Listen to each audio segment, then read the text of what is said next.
Your spirit is born again.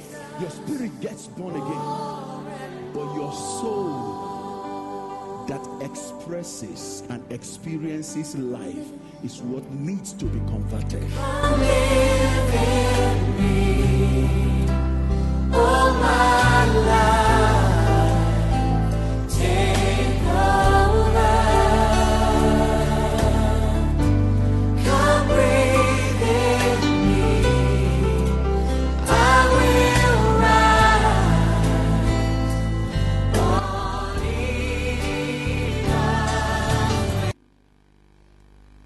Like the pastor who were ordaining yesterday, where that situation was happening with the lady that had an elder sister who was a Sangoma. Somebody came up and said, "You are the first pastor in our family." But he didn't understand that means he has to fight battles. You are the first generation of believers. Maybe your brother, your sister, all of you just got born again, yes, but you are the first generation. That is, those behind you are still into ancestral worship and into a lot of things. That is to say, the foundation you are standing upon biologically does not support the grace you have now received. The grace you've now received needs some extra working so that you can break the ground.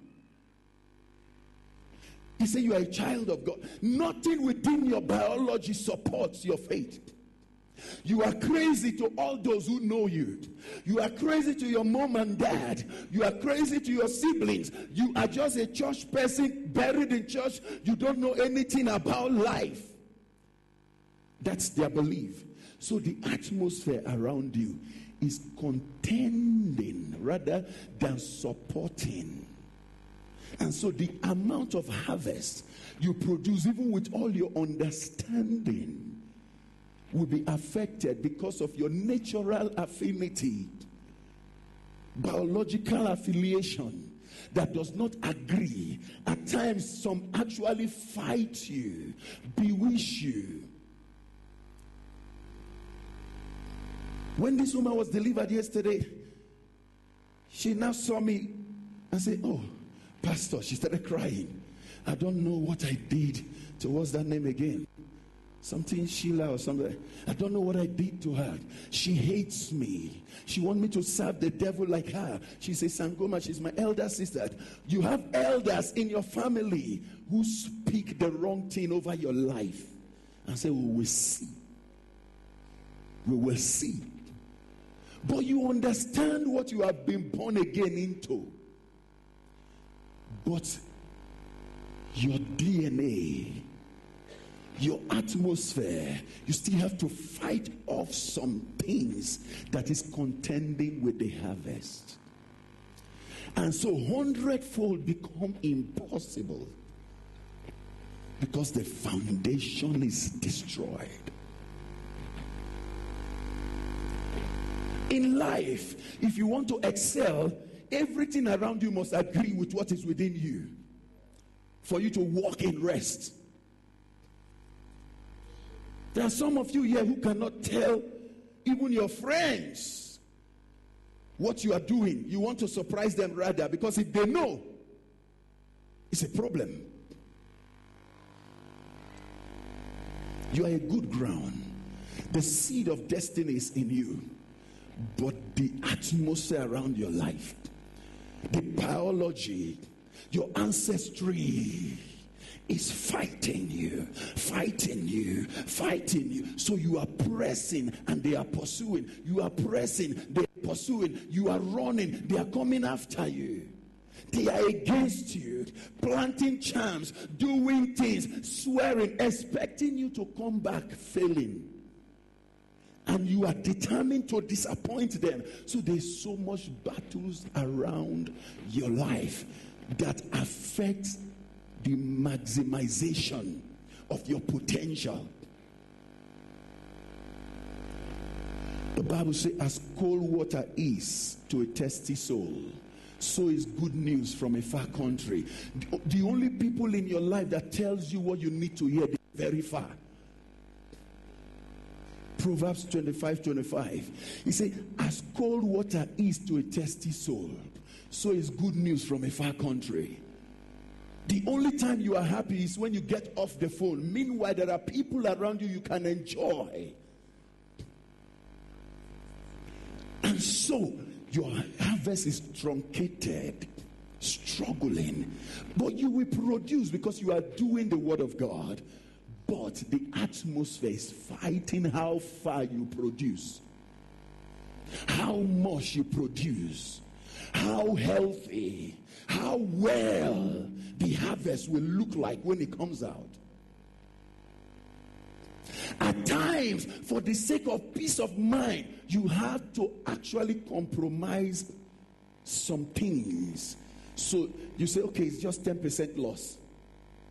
At least I'm still going to produce 60%. Let me let go of the 40 just to have peace of mind.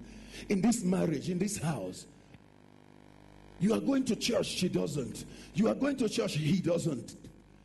So at times, for peace sake, you say, okay, that revival is 7 days. I might attend 1 or 2 so that I can at least have where to sleep when I get back home. And so, the intention of hundredfold is being affected.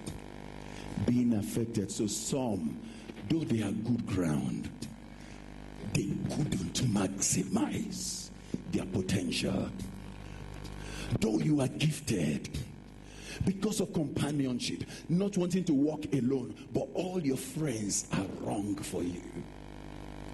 So you have to bend at some point. The thing that is fighting you is inside you at times. The things that is fighting you is from the family behavior. The things that is fighting you is either from the environment. I was ministering in Rustenburg 2 weeks ago, 3-4 days revival. And the bishop of the church was saying, I went with my team to go and pray for somebody who is sick. We got to the house. Next door, it's a shebeen where they sell beer and things like that. But because we were delayed from entering into the house, I went in, then I came out to look for my team. Half of them were in the shebeen drinking beer, ordering. What is wrong?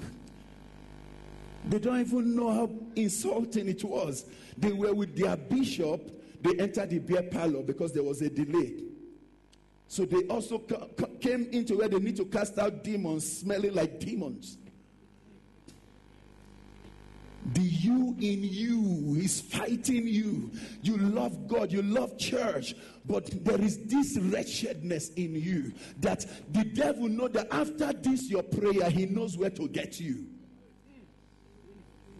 And you are not walking on your foundation. If the foundation be destroyed, that curse within the family is still following you, and you are born again, yes, but you still behave like them of your household who don't know God.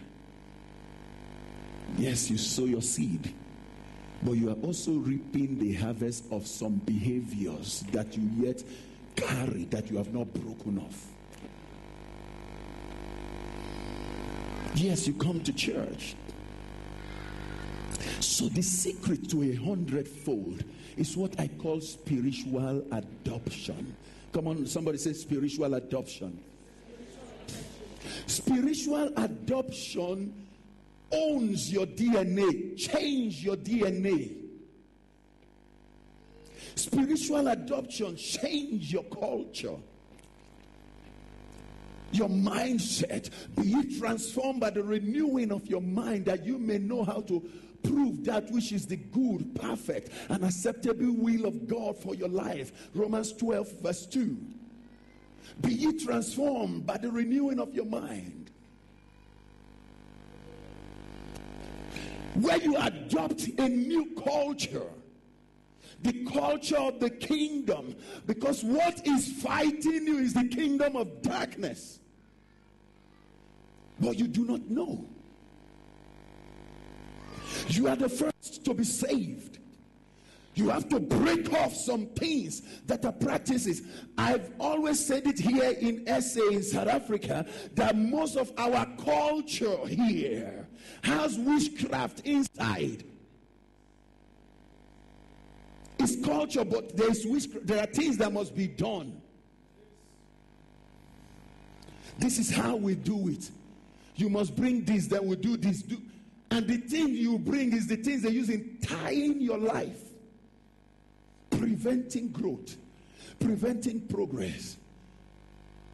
And you start having masquerade chasing you in the dream. Start eating in the dream.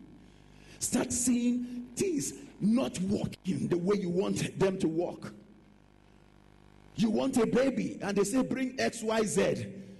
The things you bring actually represent baby to them spiritually, and they kill it. But it's cultured. So from one Sangoma or Yanga to the next. And now you are saved, born again. There are all those things that are on your foundations that are fighting against the fullness of what you can become as a child of God. So there is a difference between being born again and being converted.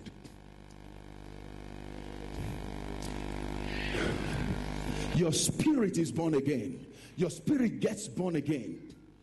But your soul that expresses and experiences life is what needs to be converted.